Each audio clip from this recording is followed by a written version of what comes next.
Halo, selamat datang kembali di Cubadak Kantang. Cubadak Kantang mengajak dun sanak sekalian untuk menyigi filosofi yang terkandung dalam kesastraan dan kebudayaan Minangkabau.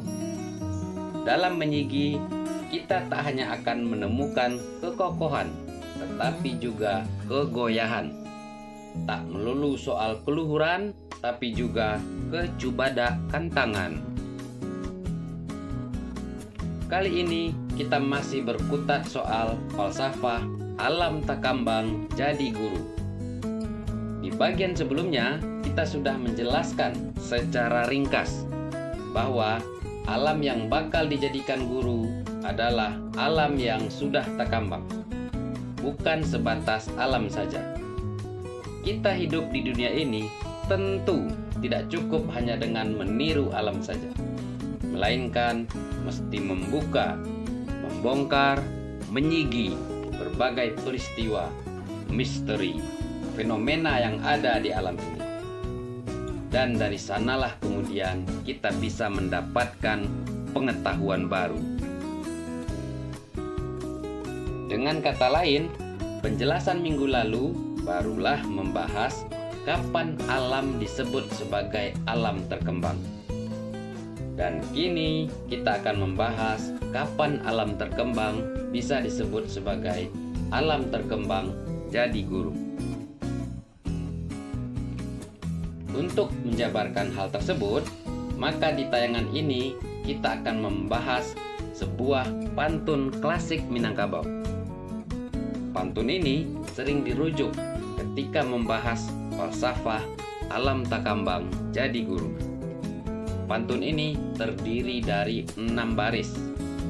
Dari aspek rima, pantun ini bersajak ABC ABC. Berikut pantunnya. Panakiak pisau sirawi, ambiak galah batang lintah buang. Silodang ambiak kaniru. Satitiak jadikan lawi, nan sakapa jadikan gunung. Alam takambang jadi guru. Itu pantunnya. Kita tahu bahwa pantun terdiri dari sampiran dan isi. Kita akan langsung memulai pembahasan tayangan ini dari bagian isi pantun tersebut. Tadi disebutkan bahwa satitiak jadikan lawi, ngan sakapa jadikan gunung, alam takambang jadi guru. Kira-kira terjemahannya begini. Air setitik jadikan laut, tanah sekepal jadikan gunung. Itulah alam takambang jadi guru. Nah, kita tahu air setitik tentu saja tidak bisa semerta-merta dijadikan laut. Ya, kalaupun bisa, butuh waktu yang sungguh sangat lama. Begitu juga tanah sekepal. Begitu mustahil dijadikan gunung. Ya, kecuali kita menumpuk-numpuk sekepal demi sekepal tanah selama katakanlah berjuta-juta tahun. Lalu, apa maksud 3 baris isi pantun tersebut? Nah, bagian isi pantun itu merupakan perumpamaan untuk menegaskan 2 hal. 1. Setitik air dan sekepal tanah itu merupakan penegasan perihal keterbatasan kemampuan manusia dalam memahami alam.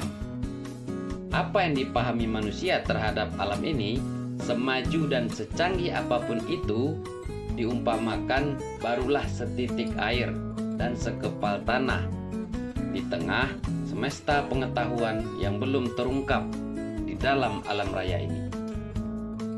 Setitik dan sekepal itu tidak diartikan sebagai pengetahuan paling minim yang dipunyai manusia, melainkan misalnya di suatu masa tertentu, katakanlah manusia berada di capaian terhebat ilmu pengetahuan, maka hal itu masih dianggap setitik dan sekepal ilmu pengetahuan tentang alam ini.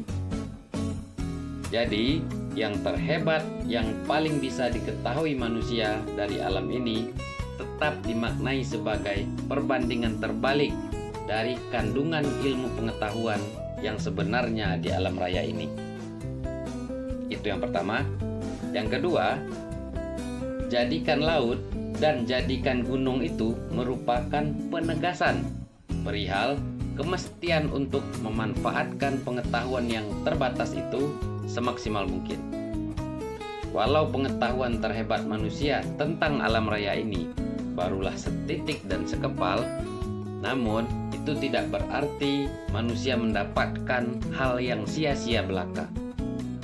Justru disitulah tugas besar manusia sedang menunggu.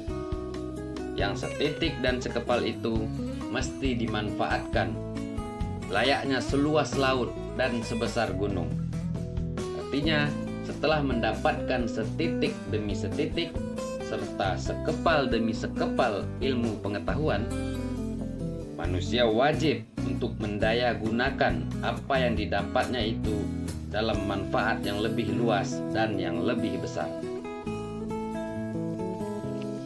Nah, 2 poin yang baru saja kita bahas bisa disebut sebagai 2 syarat terjadinya alam takambang jadi guru. Sesuatu disebut alam takambang jadi guru, yaitu ketika manusia bisa memaksimalkan pengetahuannya yang terbatas itu untuk kegunaan yang lebih besar. Dengan kata lain, bila usaha manusia untuk memahami alam ini membuat alam menjadi takambang, yang ditandai dengan dicapainya pengetahuan tertentu dari alam, maka usaha untuk menerapkan pengetahuan itu semaksimal mungkin membuat alam yang takambang itu sampai pada makna terbaiknya sebagai guru. Guru kita, guru manusia. Sebagaimana dikatakan dalam sebuah pepatah Minangkabau lainnya, "Kito nan bukan cadiak pandai, hanya menjawe pituah dari guru. Pituah guru nan dipakai, nak jadi paham jo ukuran." Pepatah ini menegaskan bahwa hubungan terbaik antara guru dan murid, dalam konteks ini dimaknai sebagai alam dan manusia, adalah ketika apa yang diberikan guru itu mempunyai bentuk konkretnya dalam kehidupan sehari-hari. Dunsana sekalian, terima kasih masih menyimak tayangan ini. Kita telah melihat kapan alam terkembang bisa disebut sebagai alam takambang jadi guru. Selanjutnya, kita mesti beranjak ke bagian sampiran pantun tersebut. Bila di bagian isi kita telah melihat fondasi falsafah alam takambang jadi guru, maka di bagian sampiran adalah contoh paling sederhana terjadinya alam takambang jadi guru dalam kehidupan sehari-hari. Di sampiran itu disebutkan 2 tumbuh-tumbuhan, yaitu silodang dan batang lintabuang. Silodang disebutkan dalam kaitannya dengan perkakas nyiru, sedangkan batang lintabuang dalam kaitannya dengan galah. Setidaknya sampiran pantun itu menunjukkan 2 hal. Pertama, pengetahuan tentang alam itu tak harus langsung pengetahuan yang gigantik, melainkan bisa saja mulai digali dari hal sederhana, yakni tumbuhan yang ada di sekitar kita. Kedua, pengetahuan tentang tumbuhan di sekitar kita itu tidak cukup perihal manfaat alamiah dari tumbuhan tersebut, tetapi juga manfaat yang bisa diterapkan di luar manfaat alamiahnya. Jadi, suatu kondisi bisa disebut sebagai alam takambang jadi guru dalam contoh paling sederhana ini adalah ketika dari satu jenis tumbuhan kita bisa memanfaatkannya untuk berbagai kegunaan. Sebagaimana contoh, silodang tak hanya sebagai bunga dari pohon kelapa, tetapi bisa dimanfaatkan dalam kaitannya dengan perkakas lain, yaitu nyiru. Batang lintabuang tak hanya sebatas tumbuhan, tetapi juga berkaitan dengan galah. Meskipun pemanfaatan silodang dan lintabuang di era sekarang jauh lebih maksimal dari apa yang dikatakan pantun itu, tapi setidaknya pantun itu telah berbicara sesuai kapasitas pengetahuan di zamannya perihal tumbuhan tertentu.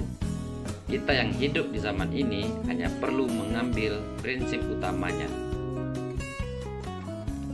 Sanak sekalian, bila si lodang saja bisa dimanfaatkan ke berbagai kegunaan, bagaimana dengan ratusan misteri alam lainnya yang tak terkira di dunia ini, yang menunggu diungkapkan oleh umat manusia? Bila pengetahuan setitik bisa dimaksimalkan layaknya jadi selaut, tentu saja pengetahuan selaut bisa dimaksimalkan lebih besar dan besar lagi. Dan lagi-lagi dalam hal ini kita berbicara tentang pentingnya untuk terus-menerus memperluas ilmu pengetahuan. Untuk memaksimalkan manfaat A, tak akan bisa tanpa ikhtiar dari manusia untuk menggali pengetahuan dari A itu sendiri. Untuk memperluas manfaat suatu hal adalah dengan cara memperluas pengetahuan tentangnya. Demikian penjabaran di tayangan kali ini. Terima kasih, sampai jumpa di tayangan berikutnya. Hanya di Juada Kantang.